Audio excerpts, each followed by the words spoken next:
Existe um tipo de fracasso que quase ninguém reconhece como fracasso. Ele não vem com quedas visíveis, não gera constrangimento público, não deixa marcas evidentes. Pelo contrário, ele se disfarça de estabilidade, de prudência, de responsabilidade. Você continua funcionando, continua sendo visto como alguém normal, competente, ajustado. Mas algo não avança, algo não cresce, algo não se move. E é exatamente aí que esse fracasso começa a agir com mais força. Quando nada parece errado o suficiente para justificar uma mudança. Esse vídeo não é sobre errar de forma espetacular. É sobre o fracasso silencioso que acontece quando você evita errar. Quando passa anos escolhendo o caminho seguro, não porque ele faz sentido, mas porque ele reduz o risco de se expor. Aos poucos, essa lógica começa a moldar sua identidade. Você deixa de se perguntar o que realmente quer e passa a se perguntar apenas o que é aceitável, viável, seguro. E sem perceber, sua vida começa a ser construída não a partir de desejo, mas de prevenção. O problema é que toda vez que você evita um fracasso possível, também evita uma versão mais ampla de si mesmo. Você não falha, mas também não testa seus limites. Não cai, mas também não descobre até onde poderia ir. O fracasso que você teme não acontece. Em vez disso, acontece outro, muito mais profundo. O de viver aquém do que poderia. E esse fracasso não grita. Ele molda. Dia após dia. O fracasso que você vive sem perceber começa quando a vida entra em modo automático. Você acorda, cumpre tarefas, resolve problemas, entrega resultados. Tudo funciona. Mas funciona sem envolvimento real, sem risco, sem expansão. É um tipo de sucesso operacional que esconde uma derrota existencial. Porque, embora nada esteja desmoronando, nada está sendo construído de verdade. Esse fracasso não é percebido porque ele não viola expectativas externas. Pelo contrário, ele as atende. Você parece responsável, equilibrado, racional.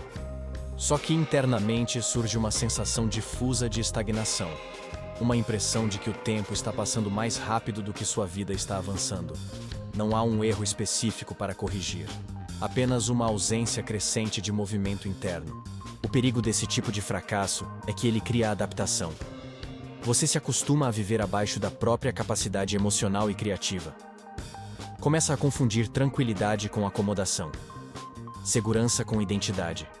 E quanto mais tempo permanece nesse estado, mais difícil se torna perceber que algo está errado, porque o desconforto vira pano de fundo.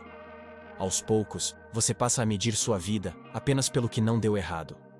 Não perdeu, não caiu, não falhou. Mas também não arriscou, não expandiu, não atravessou limites. Esse fracasso é invisível porque ele não quebra nada. Ele apenas impede que algo novo exista. E quando você percebe, já está moldado por escolhas que nunca foram feitas por desejo, mas por medo. A zona segura não é apenas um lugar confortável. Ela é um sistema de treinamento silencioso. Quanto mais tempo você permanece nela, mais aprende a evitar tudo que ameaça sua estabilidade. No início, isso parece maturidade. Você evita conflitos desnecessários, riscos óbvios, decisões impulsivas. Mas, com o tempo, esse comportamento deixa de ser estratégia e passa a ser identidade. Você não está mais escolhendo a zona segura. Você passa a ser alguém que só existe dentro dela. O problema é que a zona segura não foi criada para expandir ninguém. Ela foi criada para conservar. Ela preserva o que já existe, não cria o que ainda não nasceu. Quando você vive tempo demais nesse espaço, seu cérebro aprende uma lição perigosa. Movimento é ameaça. Mudança é risco. Exposição é erro. E essa lógica começa a se infiltrar em todas as áreas da vida, mesmo naquelas em que crescer seria possível e necessário. Aos poucos você começa a sentir resistência não apenas ao fracasso, mas à tentativa. Ideias novas parecem cansativas. Caminhos diferentes parecem irresponsáveis. Sonhos antigos parecem ingênuos. Não porque perderam valor, mas porque você foi treinado a neutralizá-los antes mesmo de testá-los. A zona segura vira um filtro que bloqueia qualquer impulso que não venha com garantia. Esse é o ponto em que o fracasso deixa de ser um evento futuro e passa a ser uma estrutura presente. Você não falha de forma visível, mas falha em se permitir existir fora dos limites que aprendeu a respeitar. E quanto mais a zona segura te protege, mais ela te molda para não sair. Até que um dia você percebe que não está seguro, está apenas contido. Existe um momento em que a prudência deixa de ser uma escolha consciente e passa a ser um rótulo interno. Você começa a se definir como alguém cauteloso, responsável, pé no chão. Isso soa positivo, quase virtuoso. Mas, em muitos casos, essa identidade é apenas uma forma socialmente aceita de esconder o medo. O medo de errar, de se expor, de falhar publicamente. A prudência vira justificativa para não se mover. Quando a prudência vira identidade, ela não atua apenas nas grandes decisões. Ela contamina as pequenas. Você evita conversas difíceis, posterga iniciativas, suaviza opiniões, adia movimentos que poderiam redefinir sua trajetória. Tudo em nome de manter controle. Tudo em nome de não cometer erros. Só que esse controle não constrói nada novo. Ele apenas preserva o que já está ali. O problema não é ser prudente. O problema é quando a prudência se torna o critério máximo de escolha. Quando qualquer decisão que envolva risco emocional, social ou simbólico é descartada antes mesmo de ser considerada. Nesse ponto, você não está mais escolhendo com consciência. Está reagindo com medo. E o medo, quando ganha status de virtude, se torna praticamente invisível. Esse tipo de identidade é perigoso porque ela parece correta.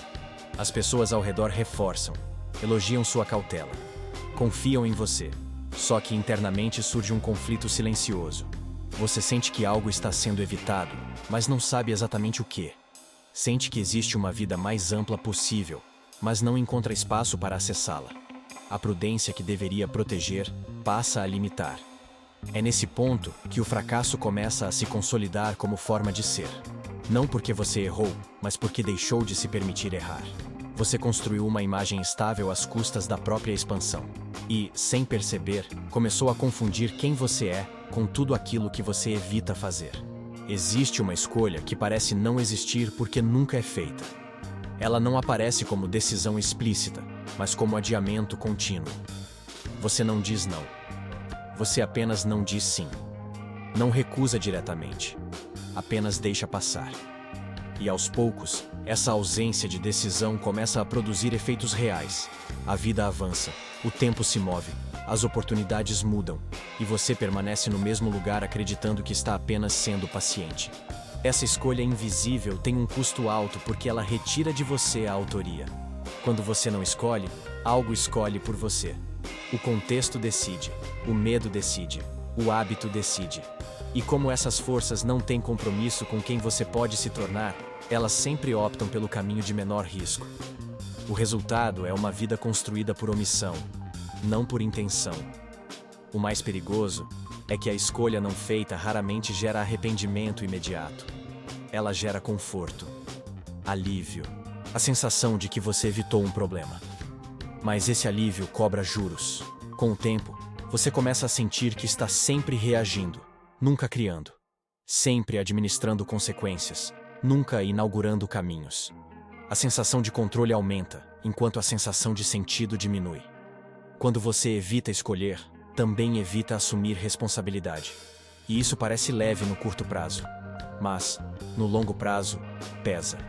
Porque você começa a perceber que muitas das limitações da sua vida não foram impostas, foram aceitas. Não foram decididas conscientemente, mas toleradas repetidamente. E é assim que o fracasso silencioso se instala. Não por decisões erradas, mas por decisões que nunca existiram. Existe uma versão de você que nunca chegou a existir porque nunca foi colocada à prova. Não porque ela fosse incapaz, mas porque nunca encontrou espaço para tentar. Esse é o eu que ficou suspenso entre o desejo e o medo.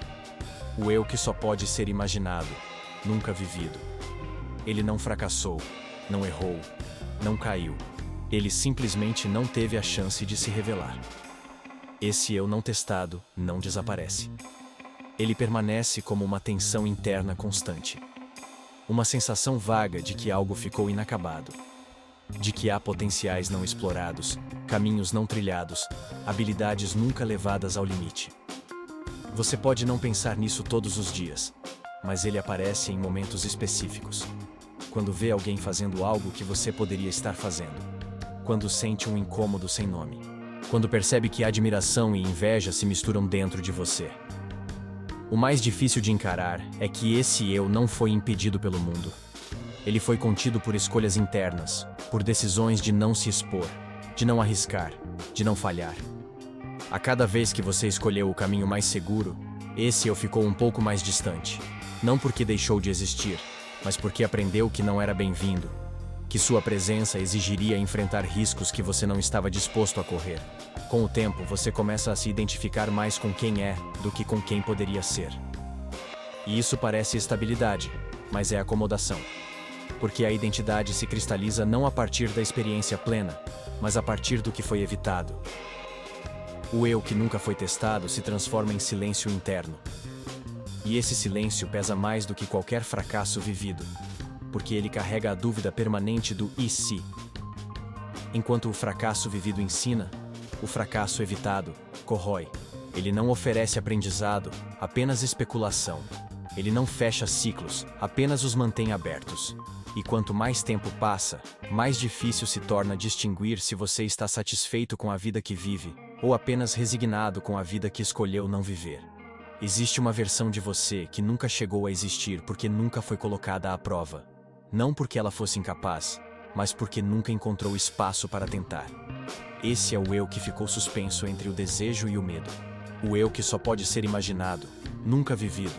Ele não fracassou, não errou, não caiu. Ele simplesmente não teve a chance de se revelar. Esse eu não testado não desaparece. Ele permanece como uma tensão interna constante. Uma sensação vaga de que algo ficou inacabado. De que há potenciais não explorados, caminhos não trilhados, habilidades nunca levadas ao limite. Você pode não pensar nisso todos os dias, mas ele aparece em momentos específicos. Quando vê alguém fazendo algo que você poderia estar fazendo. Quando sente um incômodo sem nome. Quando percebe que admiração e inveja se misturam dentro de você. O mais difícil de encarar é que esse eu não foi impedido pelo mundo.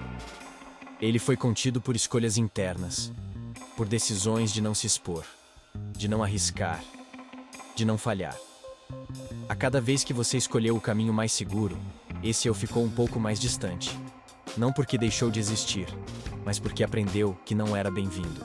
Que sua presença exigiria enfrentar riscos que você não estava disposto a correr. Com o tempo, você começa a se identificar mais com quem é do que com quem poderia ser. E isso parece estabilidade, mas é acomodação. Porque a identidade se cristaliza não a partir da experiência plena, mas a partir do que foi evitado. O eu que nunca foi testado se transforma em silêncio interno. E esse silêncio pesa mais do que qualquer fracasso vivido, porque ele carrega a dúvida permanente do e se. Enquanto o fracasso vivido ensina, o fracasso evitado corrói. Ele não oferece aprendizado, apenas especulação. Ele não fecha ciclos, apenas os mantém abertos. E quanto mais tempo passa, mais difícil se torna distinguir se você está satisfeito com a vida que vive ou apenas resignado com a vida que escolheu não viver. O medo de errar raramente é apenas medo de cometer um erro. Na maioria das vezes, ele é medo de existir de forma plena. Errar expõe. Coloca você em cena. Mostra limites, desejos, falhas e intenções. Errar significa sair do papel neutro, daquele lugar onde você observa a vida de fora e mantém certa proteção emocional. Quando você evita errar, o que está evitando, na verdade, é se mostrar inteiro. Viver plenamente exige assumir riscos simbólicos. Exige aceitar que nem todos vão concordar, aprovar ou compreender. Exige lidar com a possibilidade de rejeição, de julgamento, de frustração. O medo de errar funciona como um mecanismo de contenção. Ele te mantém funcional, mas reduzido. Operante, mas não vivo. E quanto mais você evita esse risco, mais passa a confundir intensidade com imprudência e presença com ameaça. Esse medo cria uma versão controlada de você. Uma versão que calcula demais, sente menos, age apenas quando tem garantias. O problema é que a vida não oferece garantias para aquilo que realmente importa. Relações profundas, escolhas autênticas, caminhos próprios, sempre carregam a possibilidade do erro. Quando você tenta eliminá-la, elimina junto a chance de viver algo real. Nesse ponto, o fracasso evitado não é apenas uma consequência, ele se torna o preço pago para continuar escondido. Você não cai, mas também não se compromete. Não se perde, mas também não se encontra. E sem perceber, o medo de errar se transforma no medo de existir como quem você realmente é. Existe um tipo de fracasso que não apenas é tolerado, mas incentivado. Ele não mancha reputações, não gera conflito, não causa estranhamento. Pelo contrário, ele se encaixa perfeitamente nas expectativas sociais. É o fracasso de não arriscar demais, de não sair do roteiro, de não querer mais do que é considerado razoável. Esse fracasso é confortável porque não ameaça o equilíbrio coletivo. Ele mantém tudo funcionando do jeito que sempre funcionou. A sociedade não pune quem tenta e falha. Ela pune quem tenta demais. Quem rompe padrões. Quem insiste em caminhos próprios. Por isso, muitos aprendem cedo que é mais seguro fracassar discretamente do que correr o risco de fracassar de forma visível. Melhor não ir tão longe. Melhor não querer tanto. Melhor não testar limites. Assim, o fracasso socialmente aceitável se instala como um acordo silencioso entre você e o mundo. Esse acordo cobra um preço interno. Você percebe que está vivendo dentro de um limite que não foi definido por você. Que certas ambições precisam ser moderadas para não parecerem exagero. Que certos desejos precisam ser silenciados para não parecerem irresponsabilidade. Aos poucos, você começa a ajustar seus sonhos para caberem em moldes alheios. E esse ajuste constante vai moldando quem você acredita ser. O mais perverso desse tipo de fracasso é que ele vem acompanhado de aprovação. As pessoas te veem como sensato, equilibrado, maduro. E essa aprovação funciona como anestesia. Ela reduz o desconforto imediato, mas aprofunda a distância entre sua vida real e sua vida possível. Você não sofre grandes perdas, mas também não vive grandes verdades. Quando o fracasso é socialmente aceitável, ele deixa de ser questionado. Ele se normaliza. E é exatamente por isso que ele molda tanto. Porque você não sente urgência para mudar. Tudo parece correto demais para ser confrontado. Até que um dia, você percebe que viveu dentro de um limite que nunca escolheu conscientemente. E essa percepção é o início de uma ruptura inevitável. Existe um tipo de fracasso que não apenas é tolerado, mas incentivado. Ele não mancha reputações, não gera conflito, não causa estranhamento. Pelo contrário, ele se encaixa perfeitamente nas expectativas sociais. É o fracasso de não arriscar demais, de não sair do roteiro, de não querer mais do que é considerado razoável. Esse fracasso é confortável porque não ameaça o equilíbrio coletivo. Ele mantém tudo funcionando do jeito que sempre funcionou. A sociedade não pune quem tenta e falha. Ela pune quem tenta demais, quem rompe padrões, quem insiste em caminhos próprios. Por isso, muitos aprendem cedo que é mais seguro fracassar discretamente do que correr o risco de fracassar de forma visível. Melhor não ir tão longe. Melhor não querer tanto.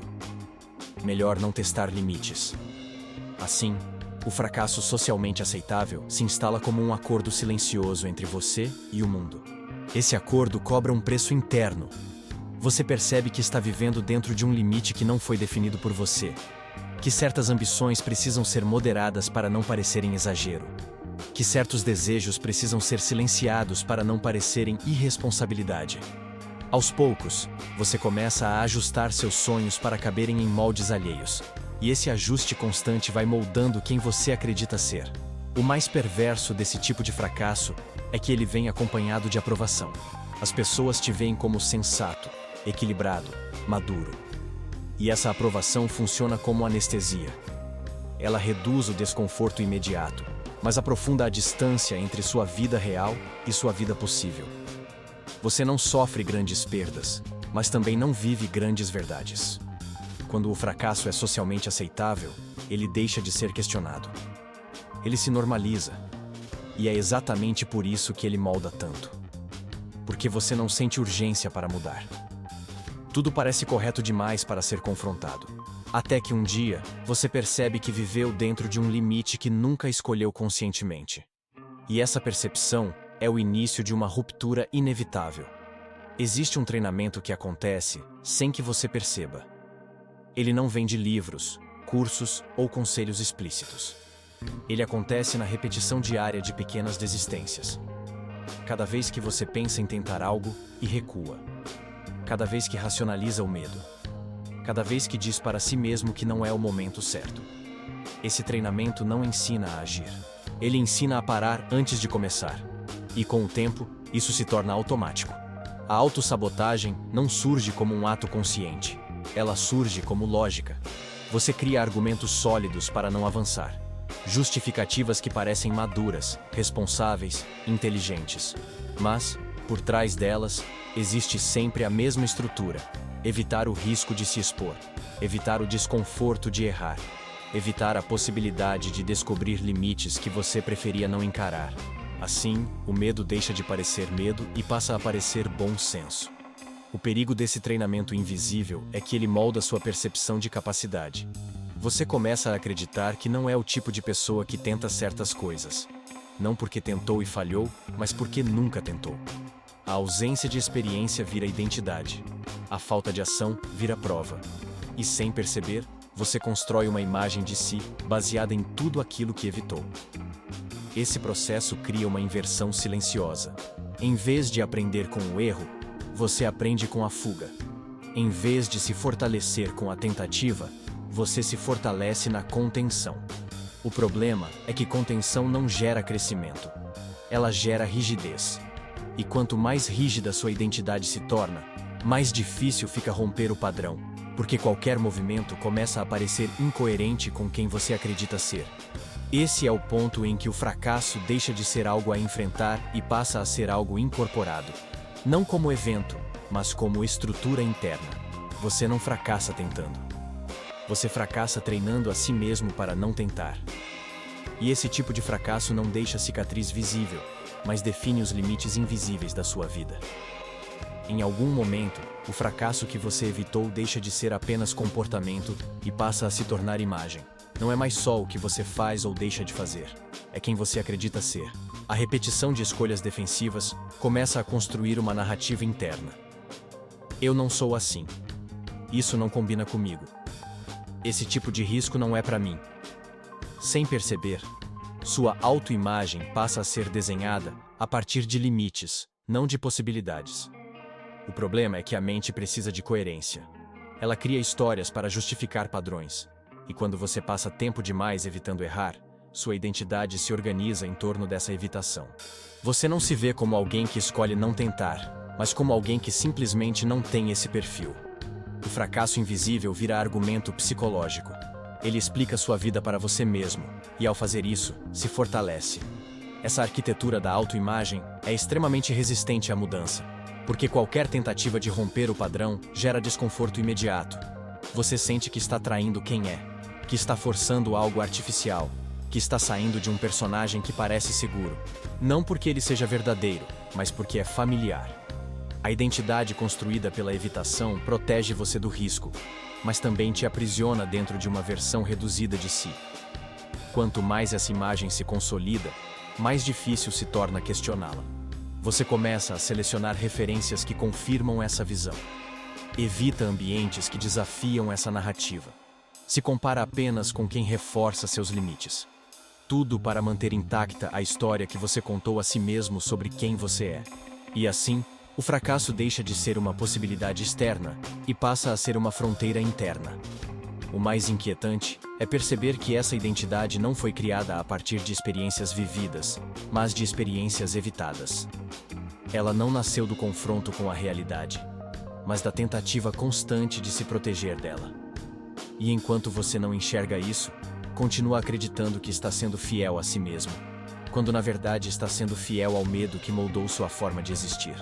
Existe um tipo de tranquilidade que não vem da paz, mas da desistência.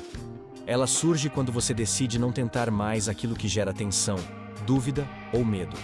No primeiro momento, essa decisão parece sensata. O corpo relaxa, a mente desacelera, a pressão diminui. Você sente que evitou um problema. Mas essa tranquilidade é falsa. Ela não resolve o conflito interno, apenas o adia. E com o tempo, cobra um preço alto. Essa falsa paz se sustenta na ideia de que não tentar é uma forma de proteção. Você evita a frustração, o julgamento, a possibilidade de errar. Só que, ao fazer isso, também evita a possibilidade de descobrir algo novo sobre si mesmo. Evita crescimento, evita expansão. A tranquilidade que surge não é sinal de alinhamento, é sinal de contenção. É o alívio de quem parou de se expor, não a serenidade de quem encontrou sentido. O problema é que essa paz não se mantém sozinha. Ela exige manutenção constante. Sempre que surge um impulso genuíno, uma vontade antiga, uma curiosidade que aponta para fora da zona segura, você precisa abafá-la rapidamente para preservar o equilíbrio. Isso consome energia. Cria tensão silenciosa. Faz com que você esteja sempre em estado de vigilância interna, controlando pensamentos e desejos, para não perturbar a estabilidade construída. Com o tempo, essa falsa paz se transforma em apatia. O entusiasmo diminui.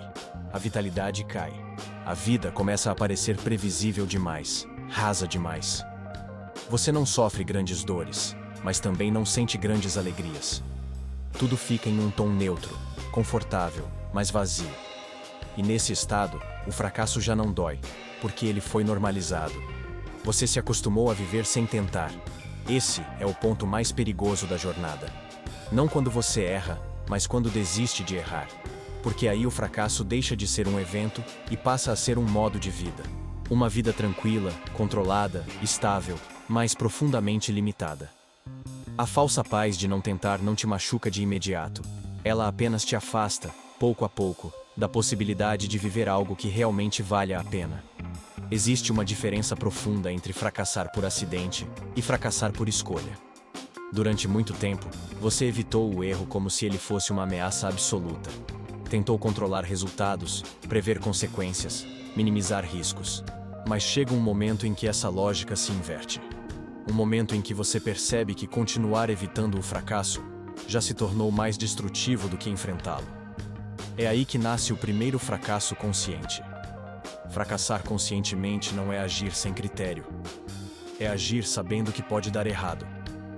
É escolher avançar mesmo sem garantias.